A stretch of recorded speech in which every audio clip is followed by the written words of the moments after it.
Oskar Lewczuk, Fundacja Napraw sobie Miasto. Jesteśmy w Kato Corner z okazji Forum Ekonomicznego. Rozmawiamy z May Jest. Hello May. Hello.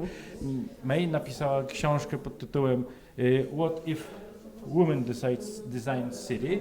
You're the author of the book What if Women Design the City? So would you in short explain how women design cities?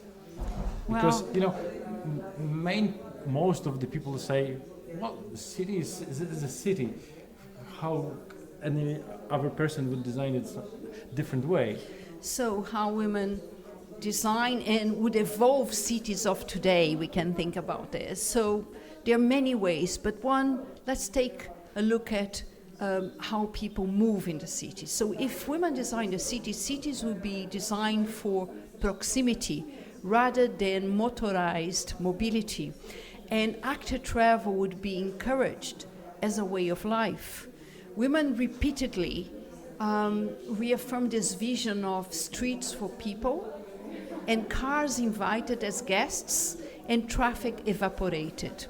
This combined with a reliable transport system designed for trip chains. What does it mean, trip chains? Women doesn't go from one place to another and back. We normally do too many little things. So these are trip chain, and also designed for encumbered travel is another term, which is travel with bags and prams and things. So we need more spaces.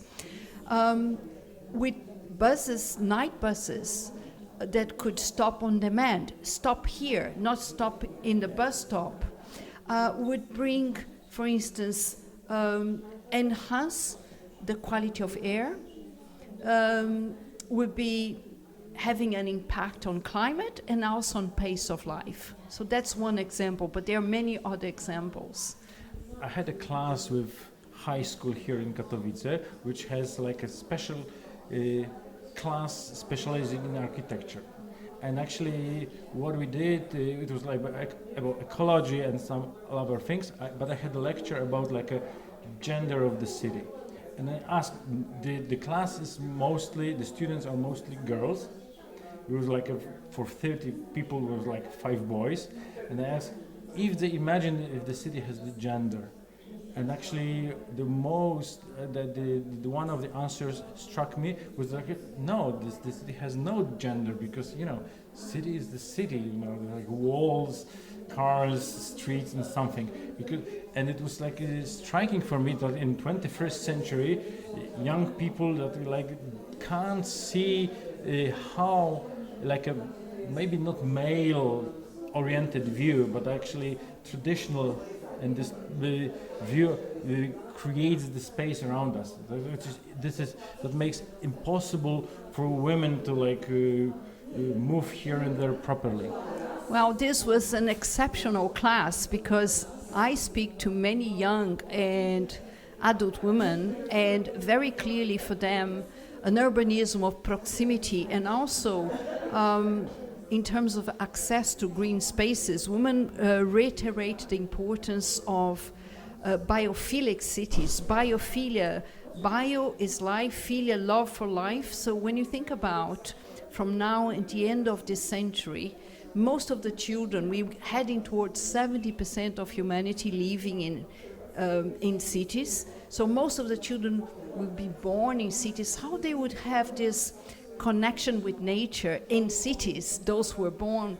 So there's lots of thinking going on in terms of connecting all pockets of green, balconies, parks, gardens, urban orchards, urban woodlands, cemeteries, creating these green corridors for wilderness returning and also for residents of all ages to practice this biophilia, this love for nature. And women believe that if children between 0 and 7 years old, when you are building your character, if they have this possibility of being enchanted with nature, when they get into adolescence, maybe this will reduce the lack of care of throwing things, and when you become an adult, you also will let go of the desire of controlling nature.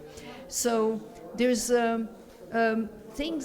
many evidence in many parts of the globe, global north and global south, that women have would like to have more green into the cities, less car into the cities, and also if women design the cities, cities will be designed for safety. Safety will be prioritized. I don't know how many walks around Katowice you have today or yesterday, but actually the main meetings of the Congress are in Spodek. When you just go across the street, there is a part of the city called Koszutka, which was constructed in the 50s along the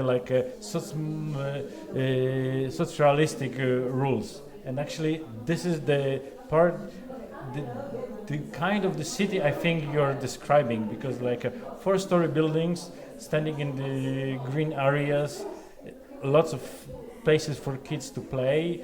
Actually, you can just go across the street and visit. Actually, we are after the meeting with people here in Lab Corner, and you mentioned that actually in the Congress main speakers are male. What actually does it mean for the society that in 21st century most of the decisive people are still men? This was a comment from the group here.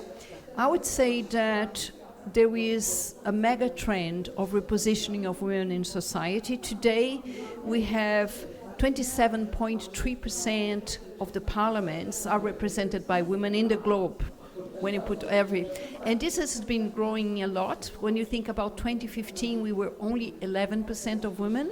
Of course, if we continue in this space, it will take us until 2063 to have parity. But repositioning of women in society is a mega trend. It's nothing that is impeding this to grow. It's a historic imbalance in decision making. And what happened here, possibly something regarding the thematic area.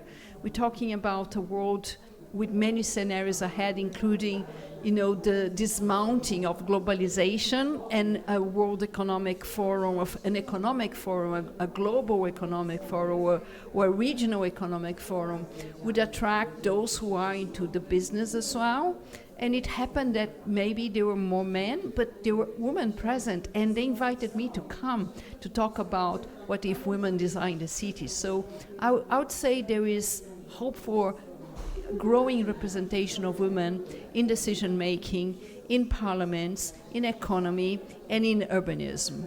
Yeah, because actually omitting 50% of the people in the world, actually it's a big fault.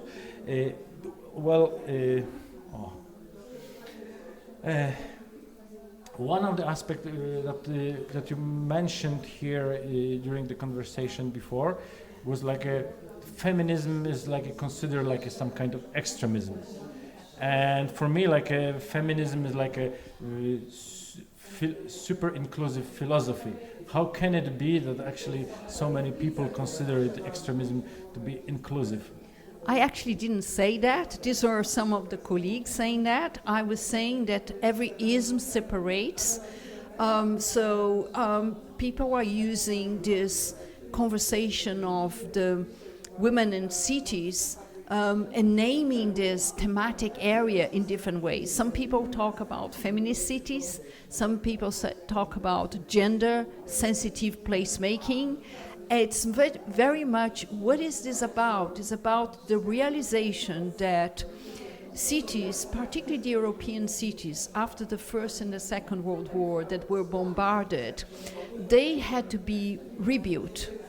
And at that stage, we had modernism emerging with Le Corbusier, and we had to build a lot. We had to, in my country, in Britain, we also had to transform. We didn't have good sanitation. We had lots of epidemics, and there was a need to clean and build a lot.